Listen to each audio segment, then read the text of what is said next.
Yo, what's up? Magandang araw po sa inyo lahat. Welcome po sa bagong video natin dito sa Makapili TV. Ngayon, pag-usapan naman po natin itong DOJ naman po. Dahil may panibagong issue na naman na inilabas itong si SOJ Remulla. Ano ba itong mga issue inilabas niya? So, panoorin natin at pakinggan natin si Banat Bay. Banat Bay, pasok! Ay, Eto, funny to, funny. Dinoktor o nabistong peke pala ang dokumento ng utos daw ng DOJ na ilipat ng kulungan ng ilang bilibid na high-profile inmates. Nasa frontline balitang yan si Marlene Alcaide. Heto ang Memorandum Circular No. 3 na natanggap ni Bureau of Corrections Director. Ay, maraming salamat po. Huwag ko na daw banggitin. Maraming salamat. Okay. Thank you very much sa may nag-send sa PayPal. Salamat po. General Gregorio Katapang. May logo ng Department of Justice, may barcode at pirmado pa umano ni Justice Secretary Boy Remulla. Sa naturang kautusan, pinababalik sa Nubilibid Prison Compound ang 12 preso na ngayon ay nasa detention facility sa Sablayan Occidental, Mindoro. Pero gate ni Remulla, dito po ay isang peke. Aniya, ang 12 inmate na binanggit ay kabilang sa tinaguriang Bilibid 19 na pawang mga high-profile inmate. Tumistigo rin sila noon laban kay dating Senador Laila De Lima. Lahat daw nagagawa nila sa loob ng maximum security prison. Kaya ayaw nilang umalis sa maximum security prison, sa totoo lang. Yan po yung, kaya gusto nilang bumalik dyan, yung mga nasa Sablayan. Kasi dyan, everything is available. Pagka may pera ka, nakukuha pa raw nila. Kaya yan ang ating iniiwas. So may peke na naman na nangyari. Grabe rin, ano? Kakaiba din talaga itong ating gobyerno, no? Itong si, noong una, Remember lumabas to panahon na nila to. Hindi to panahon nung nakarang administrasyon ni Bantag, hindi to Lumabas to administrasyon na nila. Sila na namamahala. Sila nakadiskubre. Baka ibintang nila to kay Bantag. fake news siya. This time naman may peking dokumentong lumalabas na paglipat doon daw sa sa isang kulungan. Tapos siya na mismo nagsabi, ang ating sekretary na mismo ang nagsabi na itong kulungan na ito kasi magagawa mong lahat diyan basta may pera. 'Di ba? Biruin mo, alam mo naman pala pag may pera preso dyan, nagagawa lahat. Ano gagawin nyo? Isisisi nyo na naman kay Bantag. Puro na lang kayo Bantag. Ano solusyon nyo, di ba? Sabi ko, hindi man lang sinolusyonan, ano? Hindi man lang ayusin. Parang tanggapin na lang natin, kaya may peke dyan. Kasi ganun talaga dyan. Ngayon, sinusubukan natin bawasan.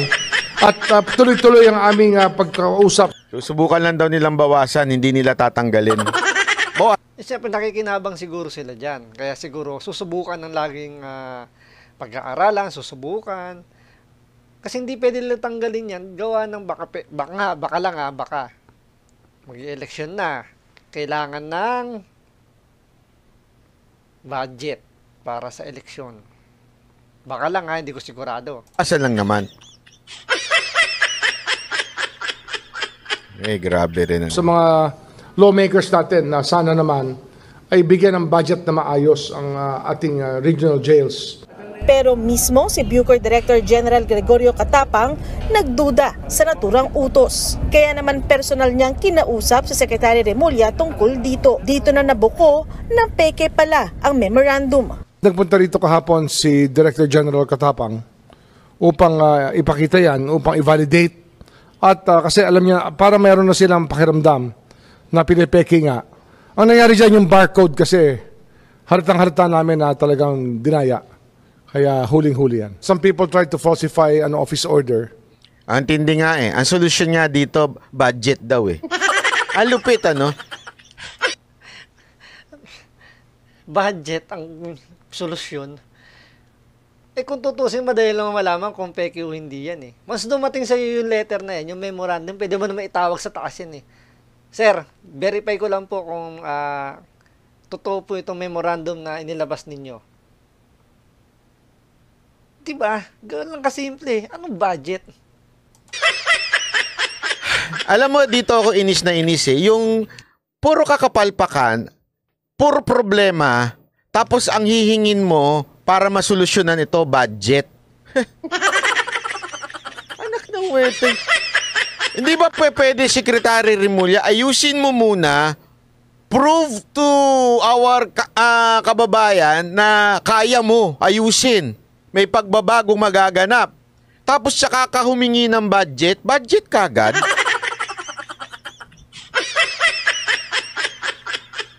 A department order. Baka nga ang hinihingi nito additional confidential funds Tsaka intelligence funds yung hingin nito Kasi yan ang uso ngayon, di ba? Kasi doon nga naman, walang resibo. Madaling mapapalusutan. Gaya nga sinabi ko, napakasimple, memorandum lang naman. Yung papel lang yan. May nakapirma. Kung duda ka, tawagan mo. Sir, verify lang po. Kung authorized po itong memorandum na to. Kung in-authorize niyo po ba ito? Kasi medyo diskumpiyado po ako dito Nag-iingat lang po.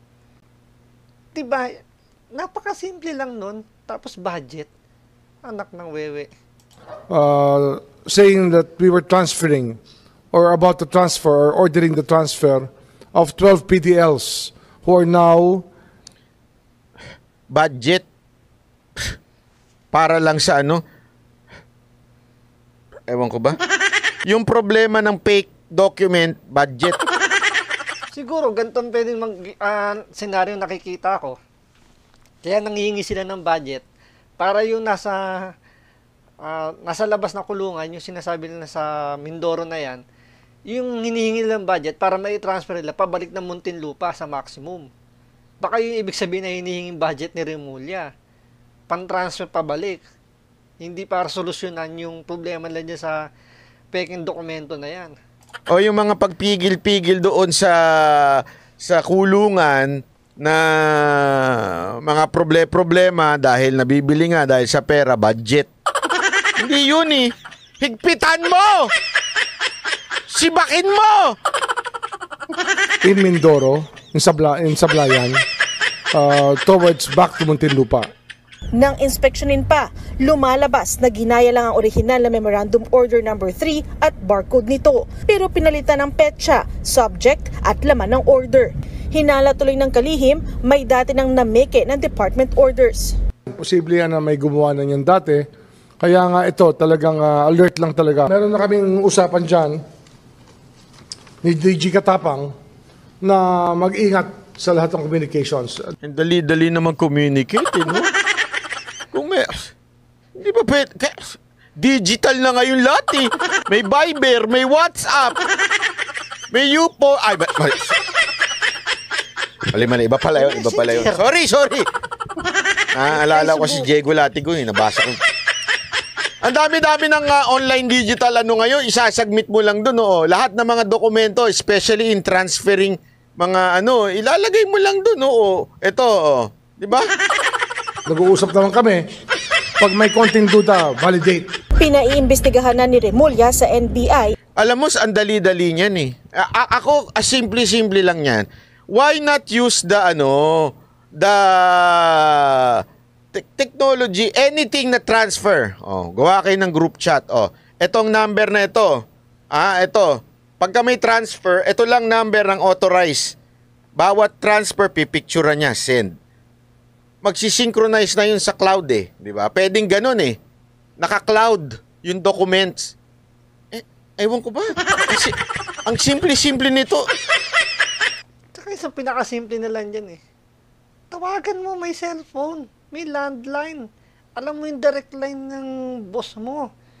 Pwede mo i-verify yan, boss. Verify ko lang kung totoo to kasi medyo alanganin ako rito. Medyo diskumpiyado ako. Picturean mo, send mo messenger. Diba? Send mo Viper.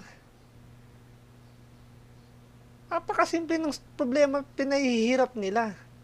Budget ang kailangan. Nak ng wewing yan. Kunin nyo kaya akong consultant. Isang Ferrari lang ang kapalit. Di ba, ang dali-dali niyan para ma-synchronize mo, malaman mo na yung dokumento ba tama, isang picture lang. Ang dali nga ngayon eh. Bili kayo ng iPhone 15 Pro Max, titanium. Andiyan pa ba si Jean Corpus? Oh, hindi ako manghihingi Baka akala nyo manghihingi ako ng iPhone 14 titanium Pro Max. Hindi ako manghihingi kay Jean Corpus. Madam, discount naman dyan, madam. Hoy, huwag ka maingay, banat bay! Hindi, may discount kasi si madam.